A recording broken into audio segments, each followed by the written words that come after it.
I think it's about time we have the very uncomfortable conversation about cornerback Nate Wiggins. And I get it. It's a little taboo to talk about former first round picks in a negative light just in year two of their NFL career.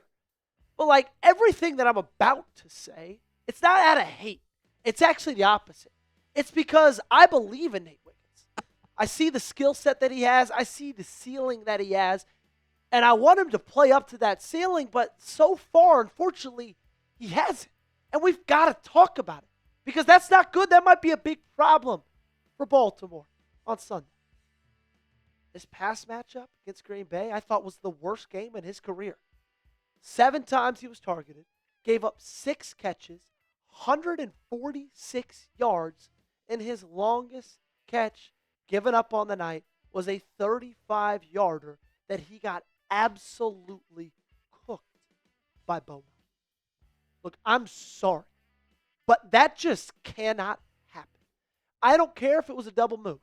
If you're biting on it because you thought you were going to be able to come away with the interception, Bo Melton is like the 5th or 6th best wide receiver on the Green Bay Packers. Bo Melton came into 2025 being a cornerback. And he just went in that game, broke your ankles, on a 35-yard bomb. But it's not just Melton, man. It seems like a lot of guys that Nate Wiggins is going up against, they're just getting the better of him. Seems like he's gambling a lot. And if you don't believe me, former Baltimore Raven Shannon Sharpe, I think, says it perfectly.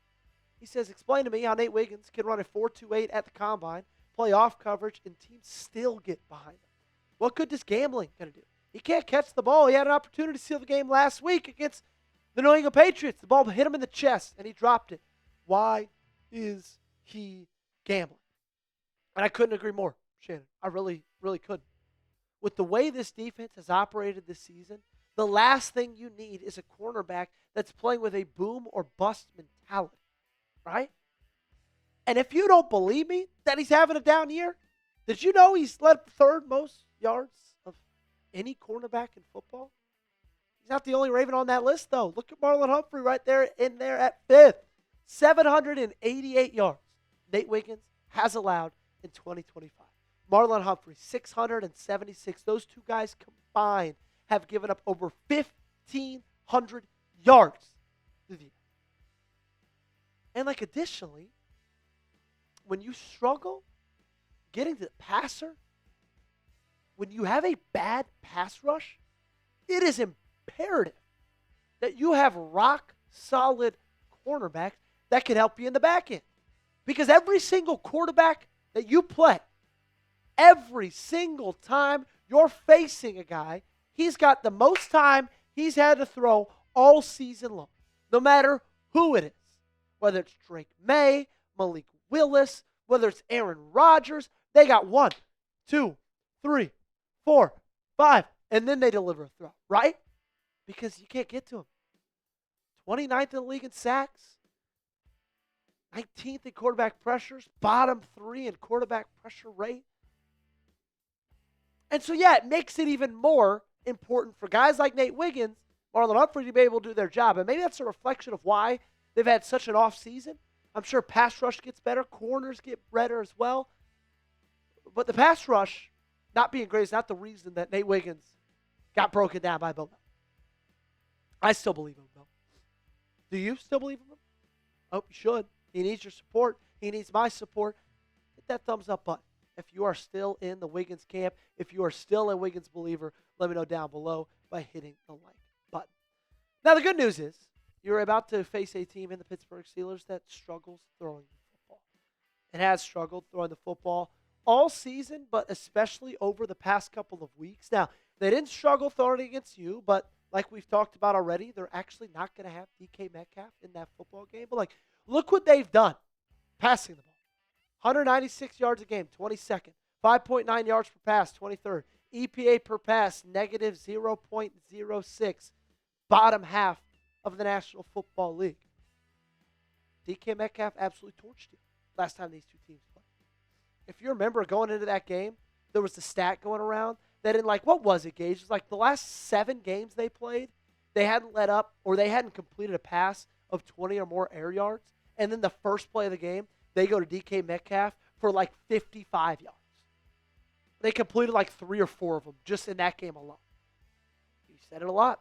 A lot of opposing offenses have their firsts against the Baltimore Ravens. Well, they got no DK Metcalf. In fact, the only wide receivers that they had that were doing anything against the Cleveland Browns were Scotty Miller, Marquez Valdez-Scantling, and Adam Thielen. They're struggling right now in the wide receiver room. That's why it is the perfect time for Marlon Humphrey, Nate Wiggins, step up, prove their worth. Humphrey prove that contract, make some big plays, and help the Baltimore Ravens win this football game. Speaking of that football game, just a couple days away. Could not be more excited. Who you got? Type BAL for the Baltimore Ravens. Give me a PIT for the Pittsburgh Steelers. You let me know down below in the comment section. We have more to talk about coming up after this ad read. We're going to talk a little bit about who has the edge, position group by position group. We'll go down each of them. I'll tell you Ravens or Steelers. But for that, I got to tell you about our awesome friends over at PrizePicks. This episode is brought to you by PrizePicks. Whether you are starting a new routine or making player picks for the first time, trying something new can be hard. But in life and on PrizePicks, it always feels good to be right. With high-pressure playoff matchups every weekend and elite hoops action almost every night, the action never stops. PrizePicks lets you take control. PrizePicks now has early payouts. If your lineup gets off to a hot start, you may now have the option to cash out those winnings before the game even finishes. With a new social feeds feature, you can share PrizePicks with your friends and copy lineups from winners with a single click. Copy lineups you like or use them as inspiration for your own picks. You can even follow PrizePicks partners like us and tail or fade our picks with just one click. Tomorrow night, actually a really, really fun game, Saturday Night Football. We've got the 49ers and the Rams. Winner of that game, excuse me, not the Rams, Seahawks. Winner of that game, number 1 seed in the NFC. Got to be really exciting. I got the more on Christian McCaffrey receiving or rushing touchdowns, more on Jackson Smith and Jigba receiving or rushing touchdowns. Give me the more on Sam Darnold, 238.5 pass yards. Download the PrizePicks app today and use code CLNS to get $50 in lineups after you play your first $5 lineup. Let's code CLNS to get $50 in lineups after you play your first $5 lineup. Link to this promo is in the comments and description of today's video. PrizePicks, it's good to be right. So for the rest of today's show, what we're going to do is what we usually do around here, at least at some point during the weeks, is we tell you who has the edge.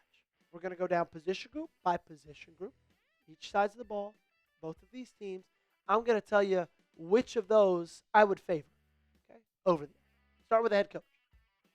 I'm going to give this edge to the Pittsburgh Steelers. It's funny. I feel like both these teams find themselves in a similar situation of they both want their head coach to be fired. And then everybody else in the National Football League looks at their head coach and said, I would love to have your head coach. But I just believe that Mike Tomlin gives far more of a schematical advantage over John Harbaugh. And that if Mike Tomlin had the talent the Baltimore Ravens have had over the last 5 years or so, he probably would have been able to do something a little bit better. Quarterback, I'm going to go Ravens. Now, at the current recording of this video, we are yet to know Lamar Jackson's status. So I'm assuming in this one that he's going, even though it might look doubtful or improbable as of right now. But let's just take it at face value. I'm going to give the edge to the Baltimore Ravens. However, if he doesn't, I got to give that edge to the Steelers. Running back room, Ravens. Not much debate, not much discussion here. I will take Derrick Henry over Jaylen Warren any day of the week. Twice on Sundays. One of them is a first ballot Hall of Famer. One of them will never be remembered past the year of 2045.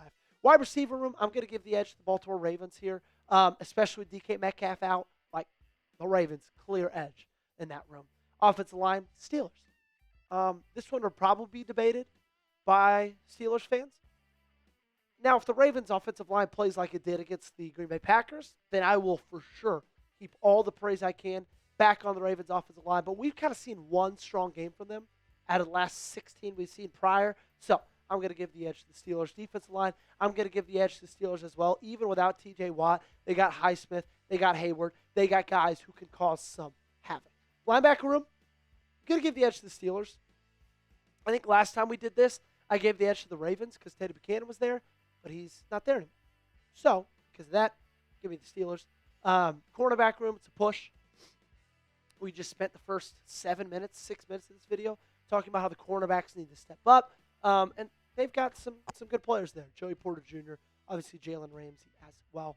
Safety room, Ravens. always going to be Ravens as long as there were 14s back in there. I need to see a little bit of improvement from Alohi Gilman, but Malachi Starks, Evan Love, and of course, Kyle Hamilton. That's really all I got to say. Another thing I got to say is make sure you guys got me followed on socials, Twitter, Instagram. I'm on both platforms. Make sure you subscribe to the channel. YouTube.com/RavensTV. Gage, how much time we at right now? Sweet. That'll do it. See you next time.